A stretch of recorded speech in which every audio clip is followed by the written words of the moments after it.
Section 3. You will hear a student called John talking to a professor about a design competition he is entering. First, you have some time to look at questions 21 to 25.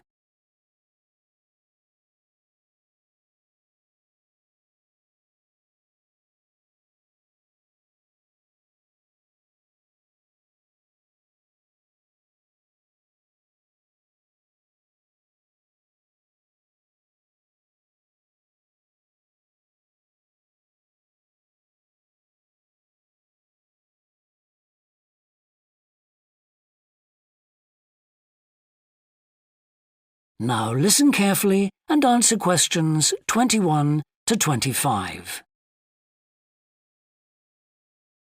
Hello, Professor.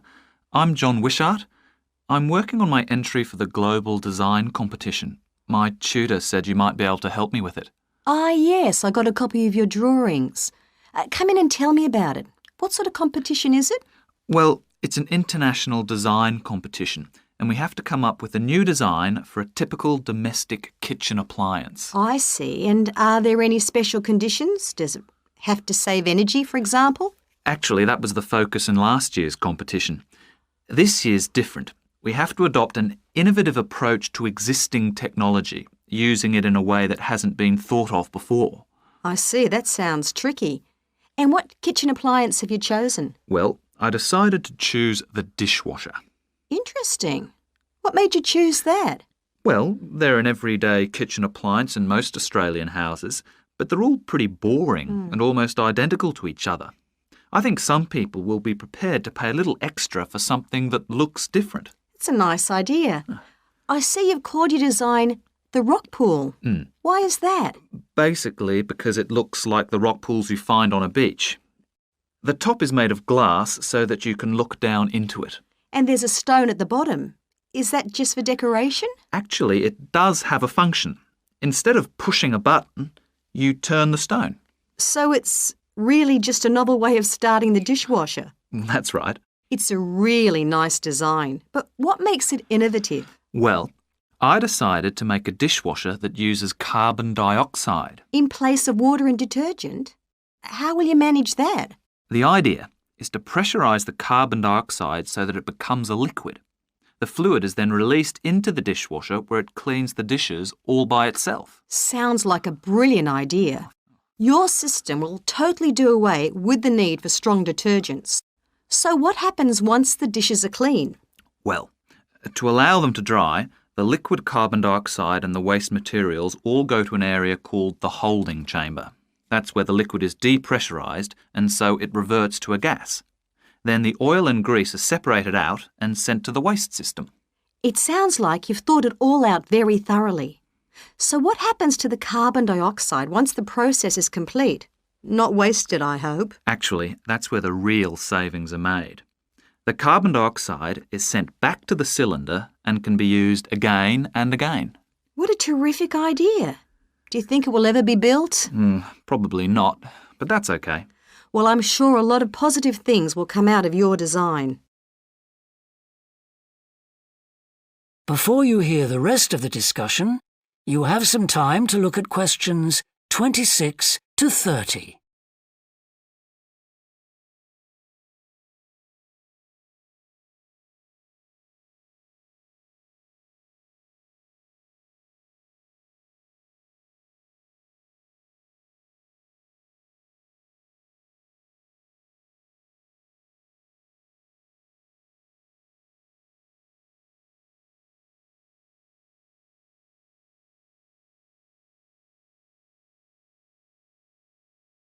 Now listen and answer questions 26 to 30.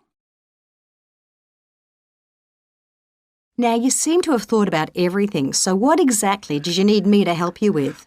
Well, my design has made it to the final stage of the competition, and in a few months' time I have to give a presentation, and that's the part I was hoping you could help me with. Right, well that should be easy enough. What have you managed to do so far? Well, I've got detailed drawings to show how it will work, and I've also written a 500-word paper on it. I see. Well, if you want to stand a good chance of winning, you really need a model of the machine. Yes, I thought I might, but I'm having a few problems. What's the main difficulty so far? Let me guess. Is it the materials? Yes. I want it to look professional, but everything that's top quality is also very expensive. Look, projects like this are very important to us. They really help lift our profile. So why don't you talk to the university about a grant? Oh, I can help you fill out the application forms if you like. well, that would be great. You'd better show me this paper you've written as well. For a global competition such as this, you need to make sure the technical details you've given are accurate and thorough. Oh, that would be a great help. Is there anything else I can do? Well, I'm really nervous. That is the end of section 3. You now have half a minute to check your answers.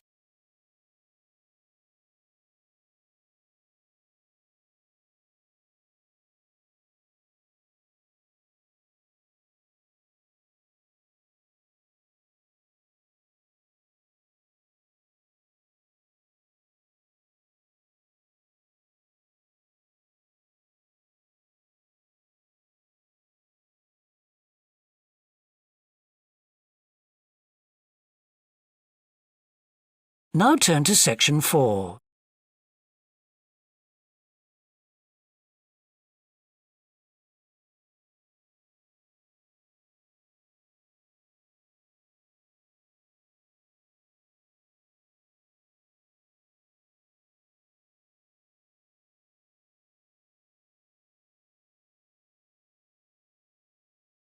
Section 3.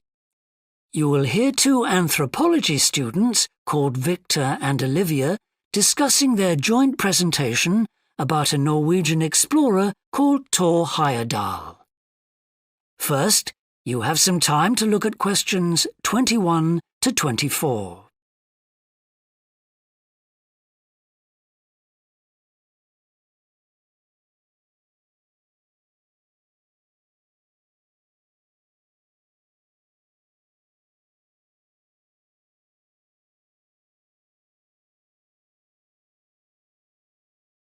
Now listen carefully and answer questions 21 to 24.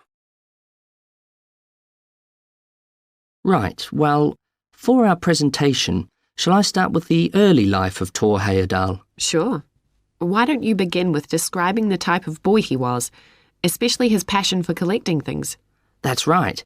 He had his own little museum. And I think it's unusual for children to develop their own values and not join in their parents' hobbies.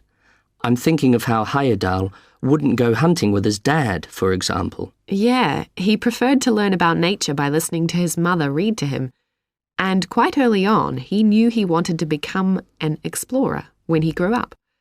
That came from his camping trips he went on in Norway, I think. No, it was climbing that he spent his time on as a young man. Oh, right.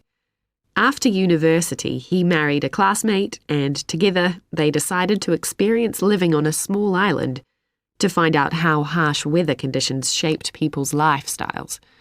As part of their preparation, before they left home, they learnt basic survival skills, like building a shelter. I guess they needed that knowledge in order to live wild in a remote location with few inhabitants, cut off by the sea, which is what they were aiming to do. An important part of your talk should be the radical theory Heyerdahl formed from examining mysterious ancient carvings that he happened to find on the island. I think you should finish with that. Okay. Before you hear the rest of the discussion, you have some time to look at questions 25 to 30.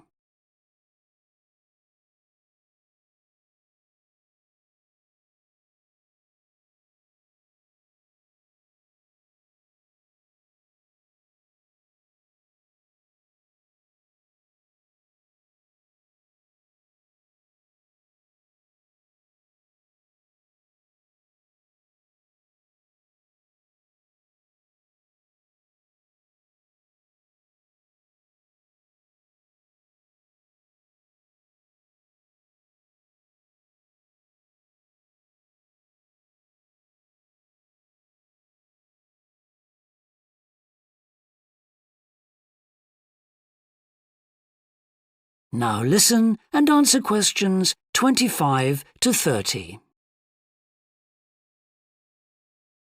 All right, Victor, so after your part, I'll talk about Tor Heyerdahl's adult life, continuing from the theory he had about Polynesian migration. Up until that time, of course, academics had believed that humans first migrated to the islands in Polynesia from Asia in the west. Yes, they thought that travel from the east was impossible because of the huge empty stretch of ocean that lies between the islands and the nearest inhabited land. Yes, but Heyerdahl spent ages studying the cloud movements, ocean currents, and wind patterns to find if it was actually possible. And another argument was that there was no tradition of large shipbuilding in the communities lying to the east of Polynesia. But Heyerdahl knew they made lots of coastal voyages in locally built canoes. Yes, or sailing on rafts, as was shown by the long voyage that Heyerdahl did next. It was an incredibly risky journey to undertake. Sometimes I wonder if he did that trip for private reasons, to show others that he could have spectacular adventures. What do you think, Olivia? Well, I think it was more a matter of simply trying out his idea, to see if migration from the east was possible. Yes, that's probably it. And the poor guy suffered a bit at that time because the war forced him to stop his work for some years. Yes. When he got started again and planned his epic voyage, do you think it was important to him that he achieve it before anyone else did? I haven't read anywhere that was his motivation. The most important factor seems to have been that he used only ancient techniques and local materials to build his raft. Yes. I wonder how fast it went. Well, it took them 97 days from South America to the Pacific Islands. And after that, Heyerdahl went to Easter Island, didn't he? We should mention the purpose of that trip. I think he sailed there in a boat made out of reeds. No, that was later on in Egypt, Olivia. Oh, yes, that's right. But what he wanted to do was talk to the local people about their old stone carvings and then make one himself to learn more about the process. I see. Well, what a great life. Even though many of his theories have been disproven, he certainly left a lasting impression on many disciplines, didn't he? To my mind, he was the first person to establish what modern academics call practical archaeology. I mean that they try to recreate something from the past today, like he did with his raft trip. It's unfortunate that his ideas about where Polynesians originated from have been completely discredited. Yes. Right, well, I'll prepare a PowerPoint slide at the end that acknowledges our sources. I mainly used The Life and Work of Tor Heyerdahl by William Oliver. I thought the research methods he used were very sound, although I must say I found the overall tone somewhat old-fashioned. I think they need to do a new, revised edition. Yeah, I agree. What about the subject matter? I found it really challenging. Well, it's a complex issue. I thought the book had lots of good points. What did you think of the illustration? That is the end of section 3. You now have half a minute to check your answers.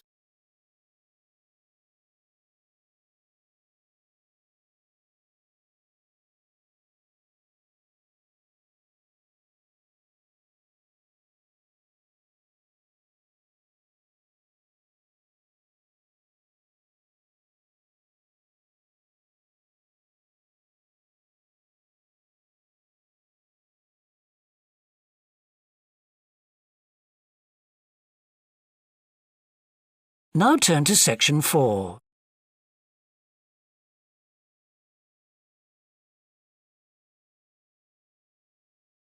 Section 3. You will hear a student called Rob, who is in the first year of a theatre studies course, talking to another student called Mia, who's in the fourth year of the same course. First, you have some time to look at questions 21 to 25.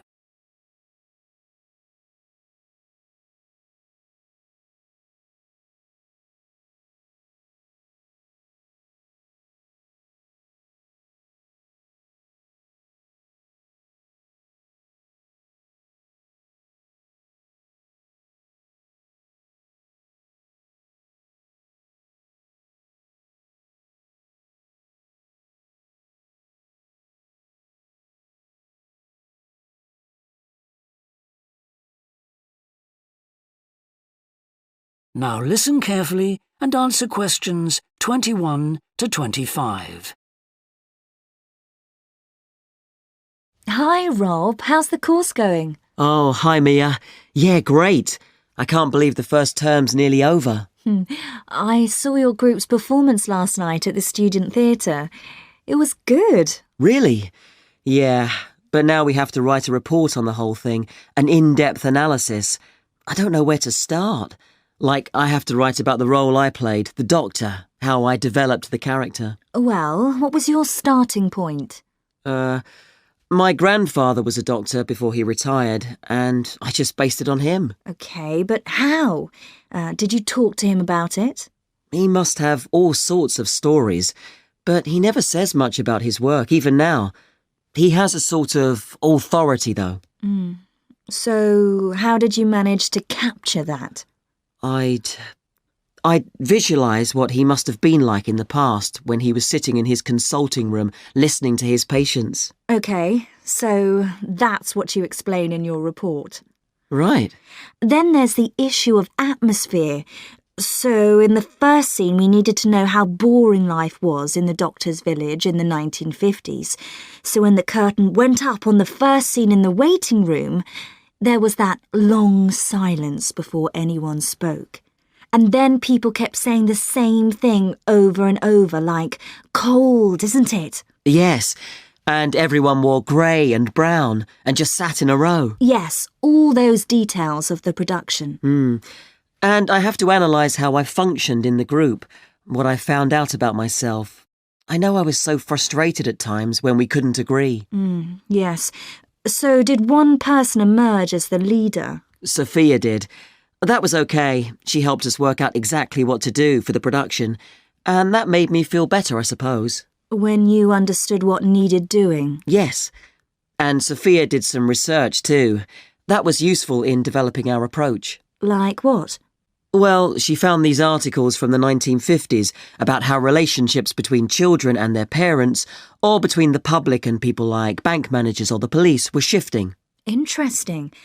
And did you have any practical problems to overcome? Well, in the final rehearsal, everything was going fine until the last scene.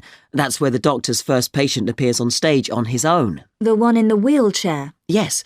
And he had this really long speech with the stage all dark except for one spotlight. And then that stuck somehow, so it was shining on the wrong side of the stage. But anyway, we got that fixed, thank goodness. Yes, it was fine on the night. Before you hear the rest of the discussion, you have some time to look at questions 26 to 30.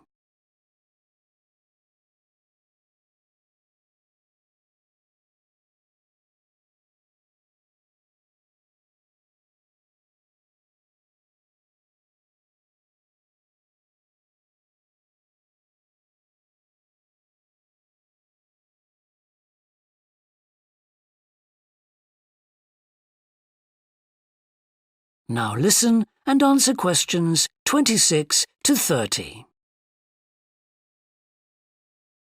But while you're here, Mia, I wanted to ask you about the year abroad option.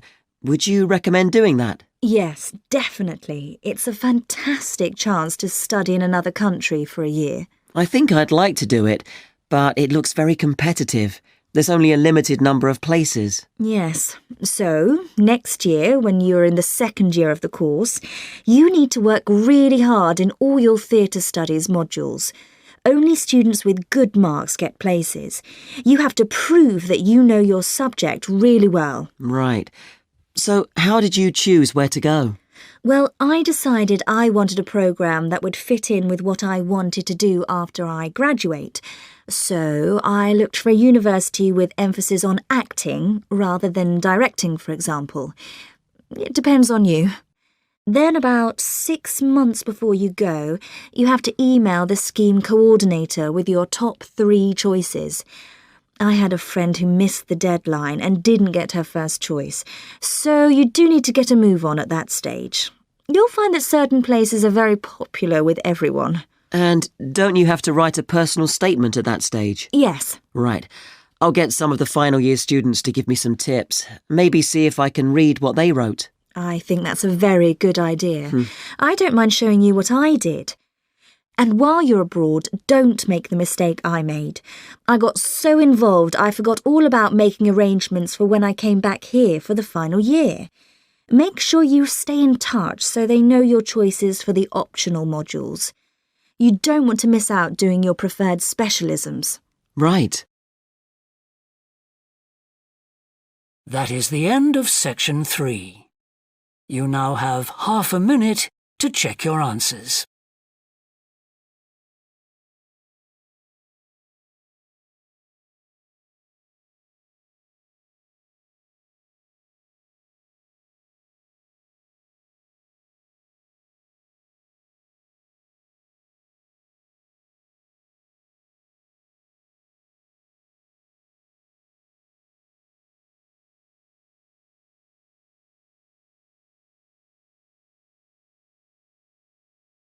Now turn to section 4.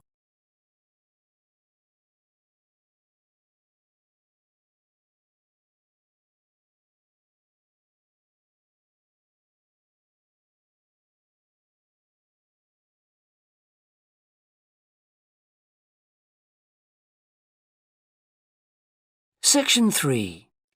You will hear 2 psychology students called Tim and Laura talking about Laura's work placement. First, you have some time to look at questions 21 to 24.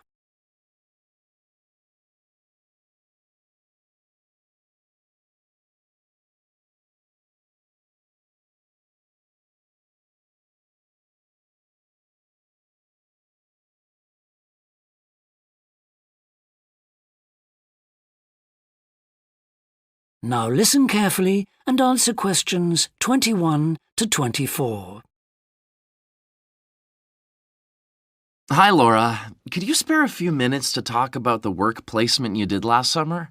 I'm thinking of doing one myself. Hi, Tim. Sure. Didn't you do yours at an environmental services company? That's right. It's only a very small company, and they needed someone to produce a company brochure. And I wanted to get some business experience because I'm interested in a career in occupational psychology in a business environment. It was good because I had overall responsibility for the project. What kind of skills do you think you developed on the placement? I mean, apart from the ones you already had. Did you have to do all the artwork for the brochure, the layout and everything? We hired the services of a professional photographer for that. I did have to use my IT skills to a certain extent because I cut and pasted text from marketing leaflets. But that didn't involve anything I hadn't done before. Do you think you got any better at managing your time and prioritizing things? You always used to say you had trouble with that. Oh, definitely. There was so much pressure to meet the project deadline. And I also got better at explaining things and asserting my opinions, because I had to have weekly consultations with the marketing manager and give him a progress report. It sounds as if you got a lot out of it then. Absolutely. It was really worthwhile. But, the company benefited too. Yes, they must have done. After all, if they'd used a professional advertising agency to produce their brochure instead of doing it in-house, presumably they'd have paid a lot more. Oh, yes. I worked it out. It would have been 250% more, and I thought the end result was good, even though we did everything on site. The company has quite a powerful computer, and I managed to borrow some scanning software from the university. The new brochure looks really professional. It enhances the image of the company straight away. So, in the long run, it should help them to attract clients and improve their sales figures? That's the idea, yeah. Before you hear the rest of the discussion, you have some time to look at questions 25 to 30.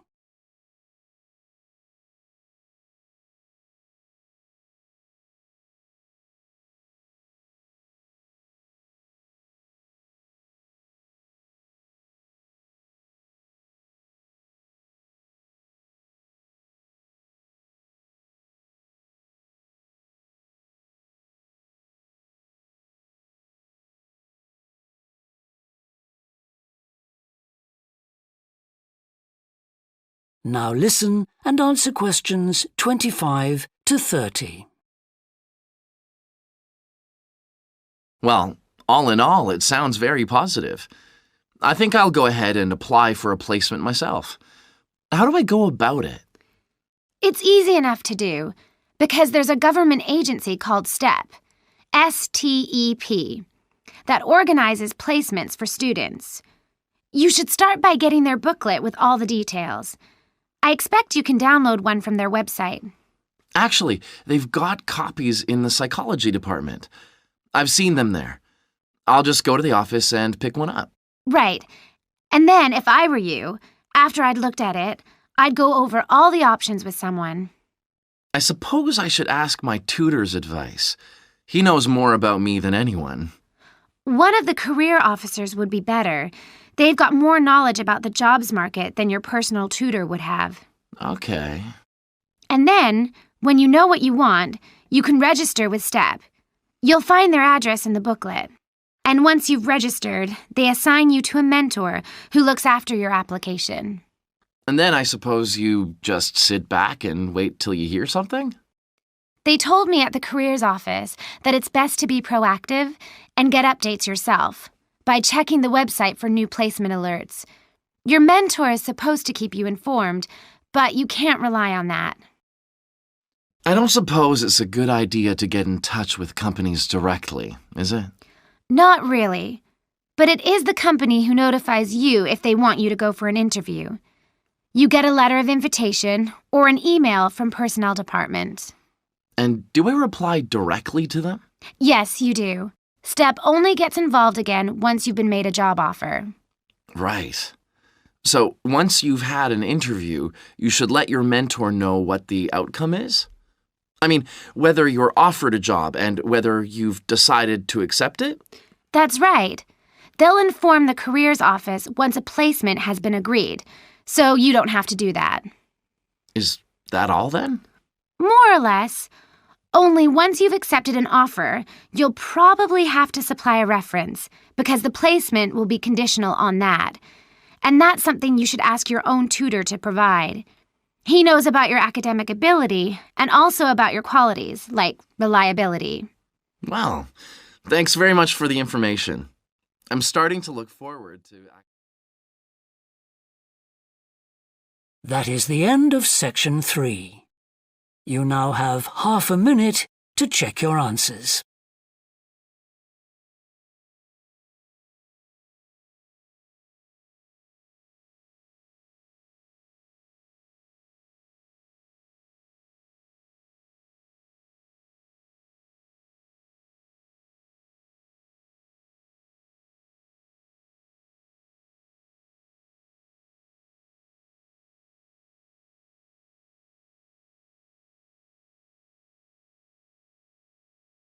Now turn to section 4.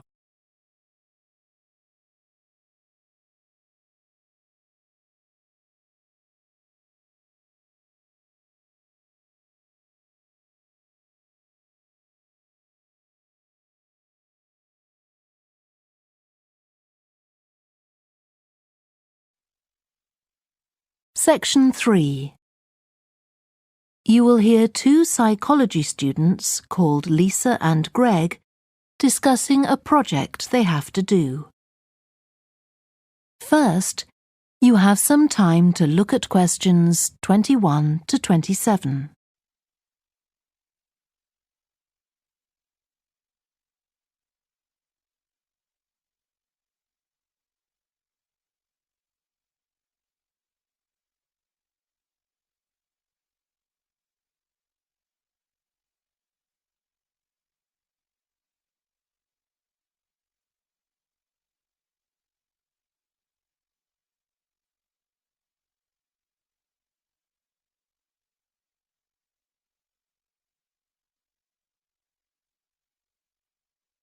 Now listen carefully and answer questions 21 to 27.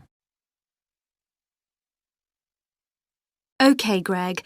So I finally managed to read the article you mentioned, the one about the study on gender in physics. About the study of college students done by Akira Miyake and his team. Yeah, I was interested that the researchers were actually a mix of psychologists and physicists. That's an unusual combination. Yeah. I got a little confused at first about which students the study was based on. They weren't actually majoring in physics, they were majoring in what's known as the STEM disciplines. That's science, technology, engineering and math. Yes, but they were all doing physics courses as part of their studies. That's correct. So, as I understood it, Miyake and co. started from the fact that women are underrepresented in introductory physics courses at college, and also that, on average, the women who do enrol on these courses perform more poorly than the men. No one really knows why this is the case. Yeah, but what the researchers wanted to find out was basically what they could do about the relatively low level of the women's results. But in order to find a solution, they needed to find out more about the nature of the problem. Right. Now, let's see if I can remember. It was that in the physics class, the female students thought the male students all assumed that women weren't any good at physics. Was that it? And they thought that the men expected them to get poor results in their tests. That's what the women thought, and that made them nervous, so they did get poor results. But actually, they were wrong. No one was making any assumptions about the female students at all. Anyway, what Miyake's team did was quite simple, getting the students to do some writing before they went into the physics class. What did they call it? Values affirmation. They had to write an essay focusing on things that were significant to them, not particularly to do with the subject they were studying, but more general things like music or people who mattered to them. Right.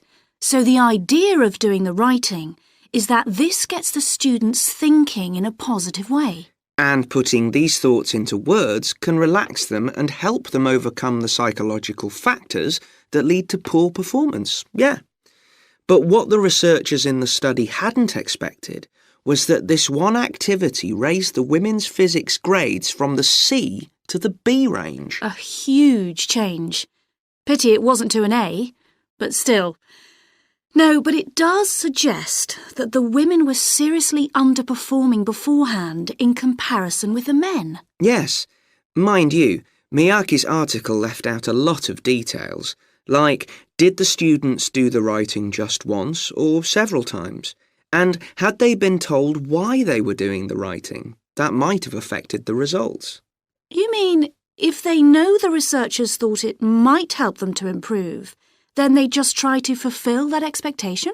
Exactly.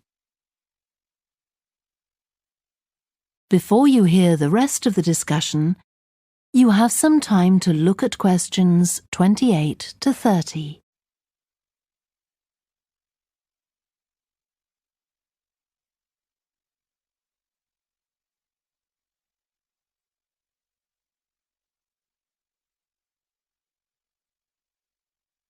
Now listen and answer questions 28 to 30.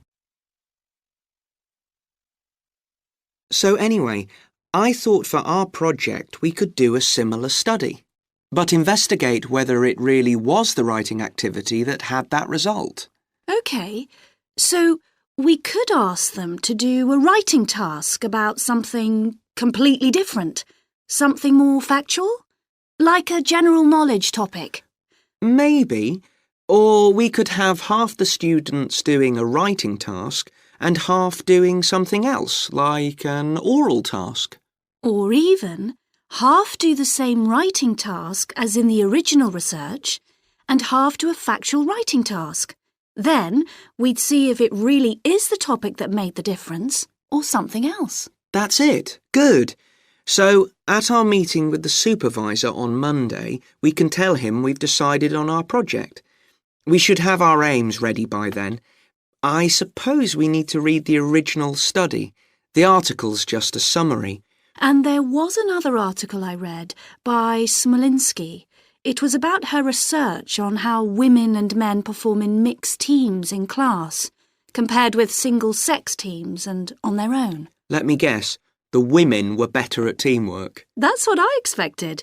But actually, the men and the women got the same results, whether they were working in teams or on their own. But I guess it's not that relevant to us. What worries me, anyway, is how we're going to get everything done in the time. We'll be okay now we know what we're doing. Though I'm not clear how we assess whether the students in our experiment actually make any progress or not. No, we may need some advice on that. The main thing's to make sure we have the right size sample, not too big or too small. That shouldn't be difficult. Right, what do we need to do next? We could have a look at the timetable for the science classes. Or perhaps we should just make an appointment to see one of the science professors. That'd be better. Great. And we could even get to observe one of the classes. What for? Well, OK, maybe let's just go with your idea. Right, well, I think that's everything for now. That is the end of section 3. You now have half a minute to check your answers.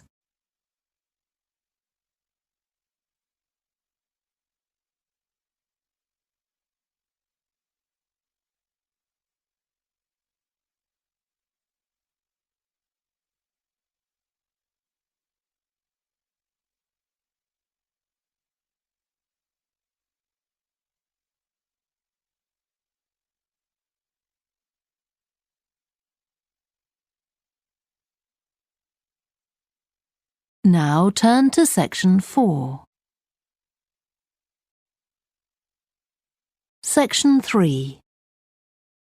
You will hear two biology students called Helen and Colin talking about the report they are writing on their recent field trip to a seaside area called Rocky Bay. First, you have some time to look at questions 21 to 26.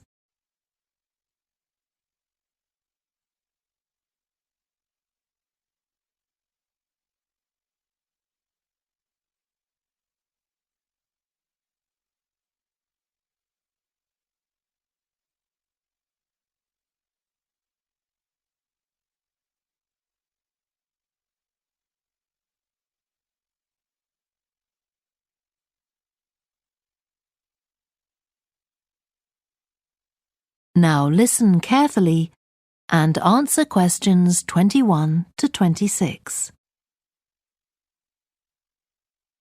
I've brought my notes on our biology field trip to Rocky Bay, Colin, so we can work on our report on the research we did together. OK. I've got mine too. Let's look at the aims of the trip first. Right. What did you have? I just put something about getting experience of the different sorts of procedures used on a field trip.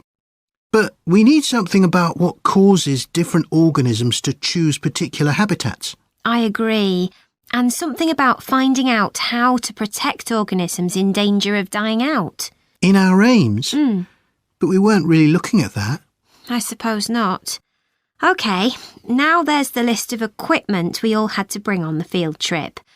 What did they tell us to bring a ruler for? It was something about measuring the slope of the shore. But of course we didn't need it because we were measuring wind direction and we'd brought the compass for that. But not the piece of string to hold up in the air. Didn't Mr. Blake make a fuss about us leaving that behind? Yeah, he does go on. Anyway, it was easy to get one from another of the students. Now, the next section's the procedure. I sent you the draft of that. Yeah, it was clear, but I don't think we need all these details of what time we left and what time we got back and how we divided up the different research tasks. OK, I'll look at that again. Then we have to describe our method of investigation in detail. So let's begin with how we measured wave speed. I was surprised how straightforward that was. I'd expected us to have some sort of high-tech device, not just stand there and count the number of waves per minute. Not very precise, but I suppose it was good enough. But the way we measured the amount of salt was interesting. In the water from the rock pools? Yeah. Oh, I wanted to check the chemicals we used in the lab when we analysed those samples. Was it potassium chromate and silver nitrate? That's right. OK. And we need the map of the seashore. You just left that to me. And I had to do it while the tide was low. Well, that was OK, but the place I started it from was down on the beach. Then I realised I should have gone up higher to get better visibility, so I had to start all over again. But at least I'd got the squared paper, or I'd have had problems drawing it all to scale. Yeah, it looks good. We could get a map of the region off the internet and see if we need to make any changes. I had a look, but I couldn't find anything. But you took some pictures, didn't you? Yeah, I'll email you them if you want. OK. I'll make my amendments using those. Then I can scan it into our report. Great. Before you hear the rest of the discussion, you have some time to look at questions 27 to 30.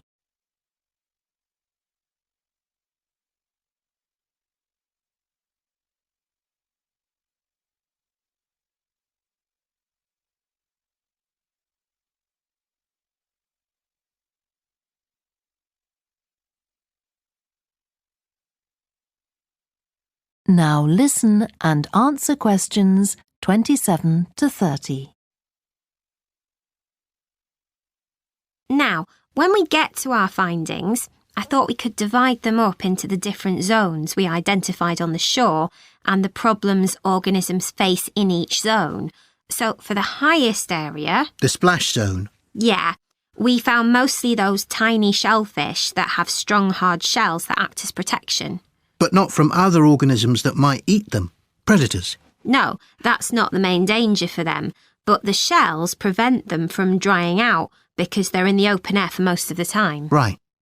And since they're exposed, they need to be able to find some sort of shelter or cover themselves up so they don't get too hot. Then in the middle and lower zones nearer the sea, we need to discuss the effects of wave action. Yes, and how organisms develop structures to prevent themselves from being swept away or even destroyed by being smashed against the rocks. I haven't done anything on the geological changes. I don't know what to put for that. No, we weren't concentrating on that. Maybe we need to find some websites. Good idea. I've got the lecture notes from Mr. Blake's geology course, but they're too general. But we could ask him which books on our reading list might be most helpful. Right. OK. Now, I did a draft of the section of sources of possible error in our research, but I don't know if you agree.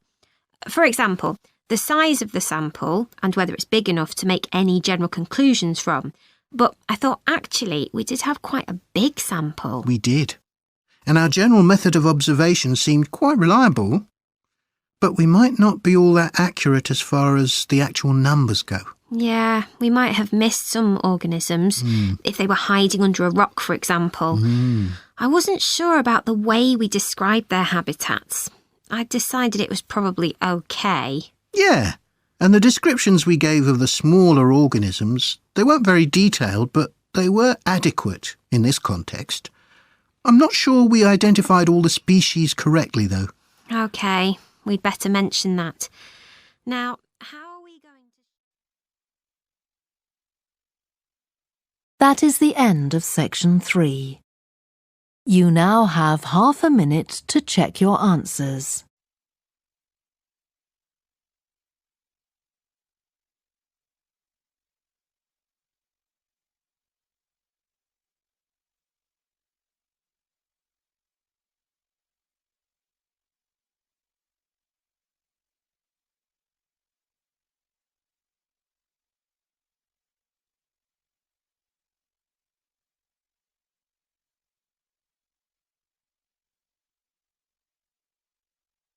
Now turn to section 4.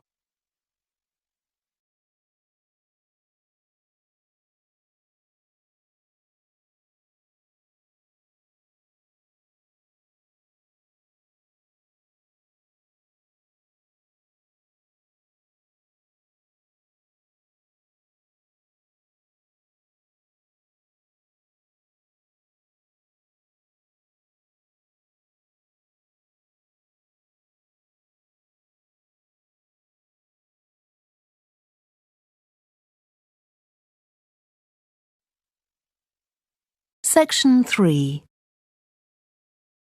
You will hear two students called Helen and Jeremy, who are studying creative writing, discussing a project for their course which involves writing and illustrating stories for children.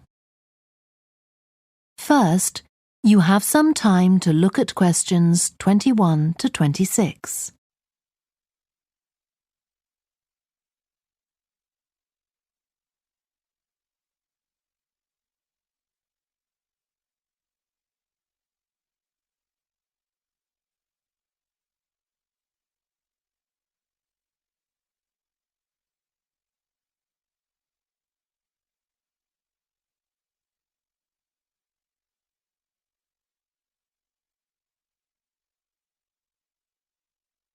Now listen carefully and answer questions 21 to 26.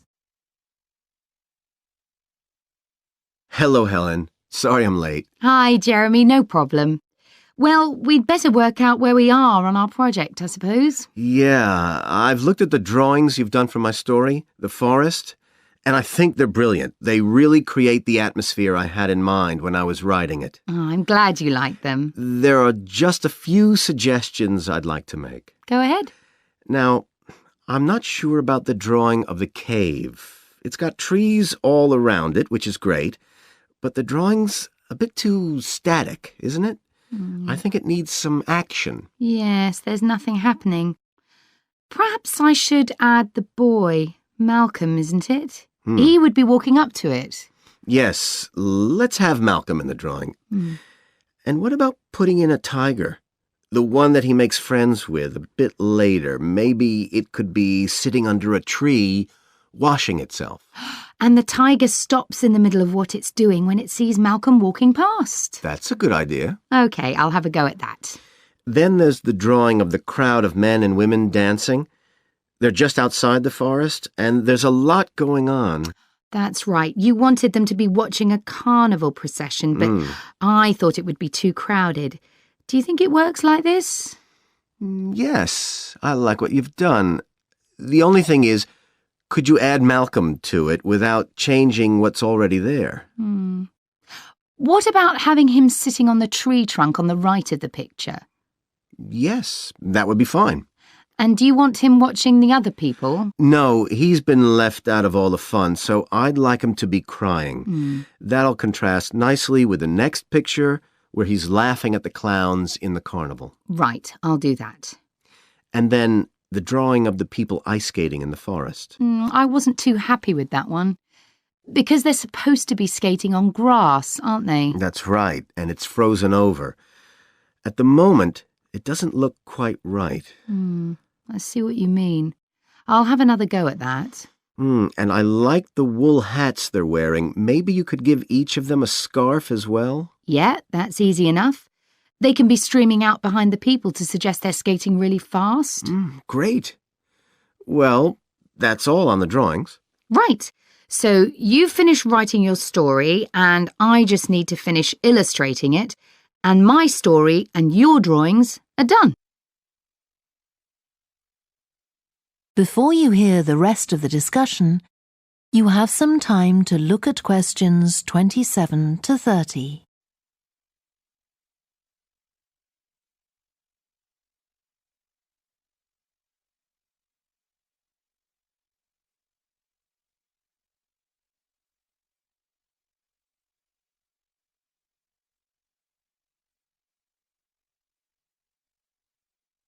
Now listen and answer questions 27 to 30. So the next thing is to decide what exactly we need to write about in the report that goes with the stories and how we're going to divide the work. Right, Helen. What do you think about including a section on how we planned the project as a whole, Jeremy? That's probably quite important. Yeah, well, you've had most of the good ideas so far. How do you feel about drafting something? Then we can go through it together and discuss it. OK, that seems reasonable. And I could include something on how we came up with the ideas for our two stories, couldn't I? Well, I've started writing something about that, so why don't you do the same and we can include the two things? Right. So what about our interpretation of the stories? Do we need to write about what we think they show, like the value of helping other people or that sort of thing? That's going to come up later, isn't it? I think everyone in the class is going to read each other's stories and come up with their own interpretations, which we're going to discuss. Oh, I missed that. So it isn't going to be part of the report at all? No. But we need to write about the illustrations because they're an essential element of children's experience of reading the stories. It's probably easiest for you to write that section, as you know more about drawing than I do. Maybe, but I find it quite hard to write about. I'd be happier if you did it. Okay. So when do you think we can get this ready? That is the end of section 3. You now have half a minute to check your answers.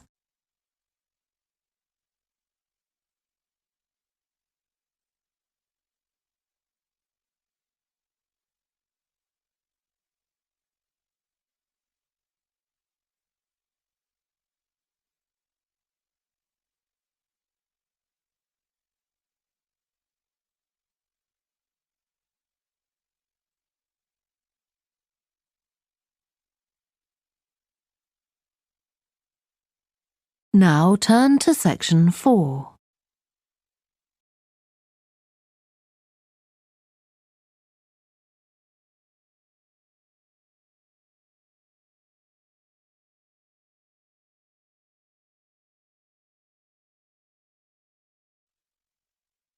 Section 3.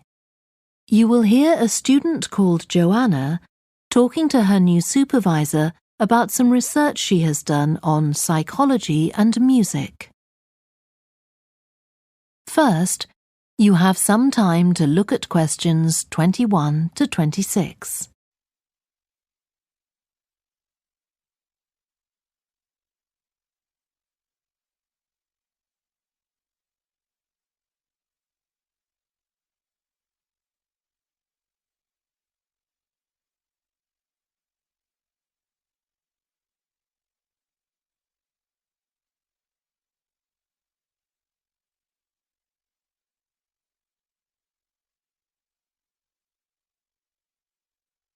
Now listen carefully and answer questions 21 to 26.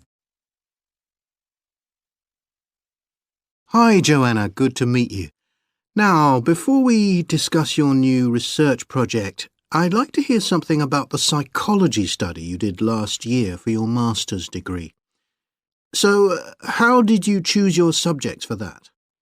Well, I had 6 subjects, all professional musicians and all female. 3 were violinists, and there was also a cello player and a pianist and a flute player. They were all very highly regarded in the music world, and they'd done quite extensive tours in different continents, and quite a few had won prizes and competitions as well. And they were quite young, weren't they? Yes, between 25 and 29. The mean was 27.8. I wasn't specifically looking for artists who'd produced recordings, but this is something that's just taken for granted these days, and they all had. Right. Now, you collected your data through telephone interviews, didn't you? Yes. I realised if I was going to interview leading musicians, it'd only be possible over the phone because they're so busy. I recorded them using a telephone recording adapter. I'd been worried about the quality, but it worked out all right. I managed at least a 30-minute interview with each subject, sometimes longer. Did doing it on the phone make it more stressful? I'd thought it might. It was all quite informal, though, and in fact they seemed very keen to talk. And I don't think using the phone meant I got less rich data. Rather the opposite, in fact. Interesting. And you were looking at how performers dress for concert performances? That's right. My research investigated the way players see their role as a musician and how this is linked to the type of clothing they decide to wear. But that focus didn't emerge immediately. When I started, I was more interested in trying to investigate the impact of what was worn on those listening, and also whether someone like a violinist might adopt a different style of clothing from, say, someone playing the flute or the trumpet.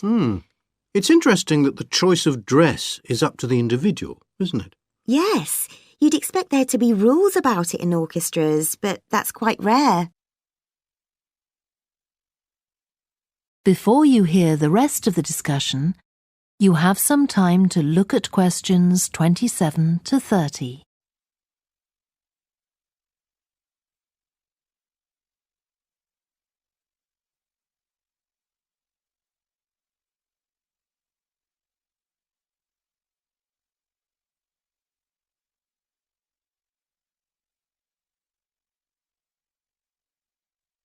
Now listen and answer questions 27 to 30. You only had women performers in your study. Was that because male musicians are less worried about fashion?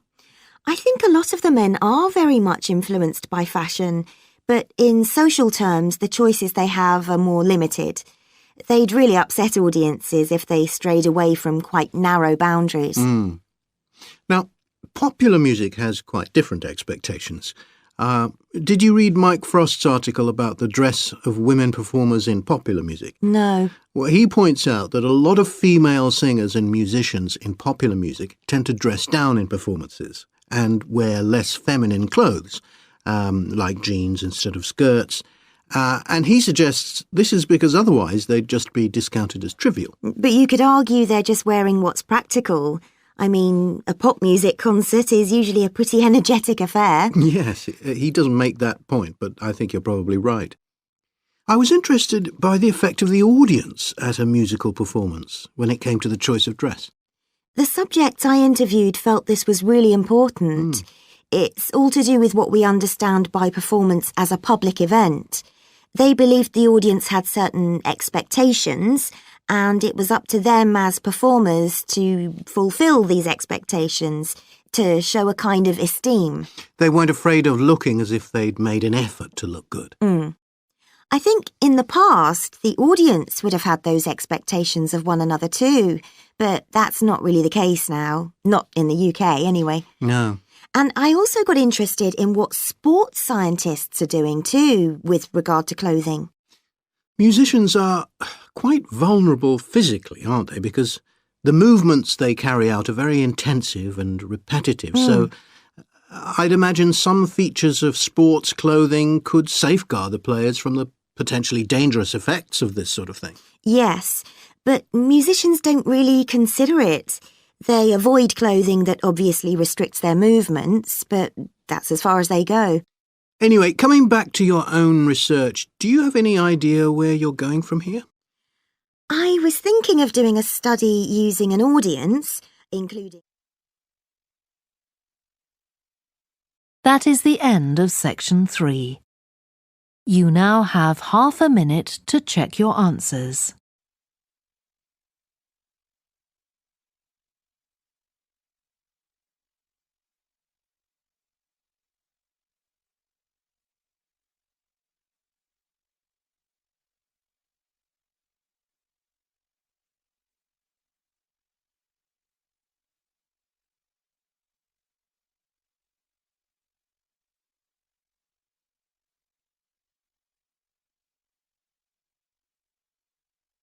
Now turn to section 4.